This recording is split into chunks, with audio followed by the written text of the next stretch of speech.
Mukhang hindi lang si Lauri Markkanen ang posibleng maging all-star ng Utah Jazz ngayong season. Dahil sa ipinapakita ng kanilang young guard na si Keyonte George, malinaw na may isa pang pangalan na dapat seryosohin ng buong liga. Sa kasalukuyan, mala all-star na ang galawan ni Keyonte George na may average na 23 puntos kada laro ngayong season. Hindi lang ito basta numero, kita sa loob ng court ang kumpiyansa, kontrol at pagiging leader niya sa opensa ng Jazz.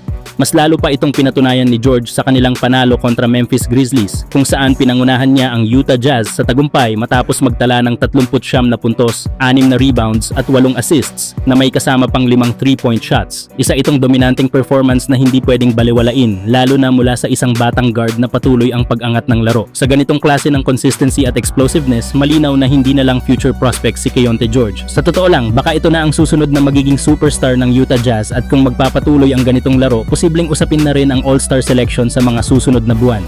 Kayo mga idol, anong masasabi nyo? All-star caliber na ba si Keyonte George ngayong season?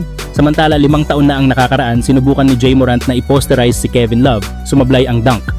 For Kevin Love, got to the top of the key. Oh, my! At ngayon, makalipas ulit ang 5 taon, parehong eksena, parehong resulta.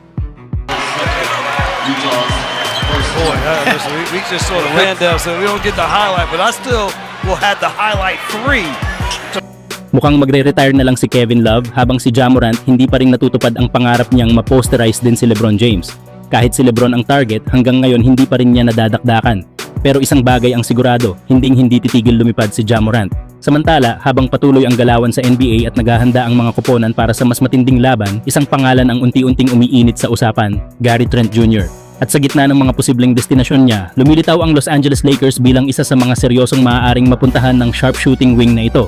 Isa ang Lakers sa mga teams na binabantayan pagdating kay Gary Trent Jr., isang two-way wing shooter na hinahabol ng mga contender na kulang sa opensa at reliable na tira sa labas. Sa mga ulat, si Trent Jr. ay nasa 2-year contract na may player option. Dahilan kung bakit nagiging kaakit-akit siyang target para sa mga koponang gustong magdagdag ng spacing at shooting nang hindi sinisira ang kanilang long-term flexibility. Para sa Lakers, swak na swak ang ganitong klase ng manlalaro. Matagal ng problema ng koponan ang consistent 3-point shooting at floor spacing at ang presensya ni Trent Jr. ay maaaring magbigay ng dagdag na gravity sa opensa, isang banta na hindi pwedeng iwanan ng depensa ng kalaban. Dagdag pa rito ang kanyang kakayahang dumepensa sa wing, isang mahalagang aspeto sa mga laban na dikit at mabibigat. Bukod sa Lakers, nababanggit din ang Philadelphia 76ers at Golden State Warriors bilang iba pang posibleng destinasyon, pero malinaw na ang Los Angeles ay may malinaw na pangangailangan sa isang wing na kayang tumulong sa magkabilang dulo ng court. Sa paghahabol ng Lakers para sa mas balanseng lineup at mas mabagsik na opensa, patuloy na umiinit ang pangalan ni Gary Trent Jr. sa usapang NBA.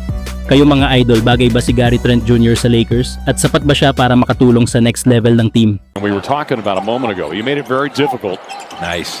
Gary Trent gets the contact. Nice. And one. Count that baby with another one.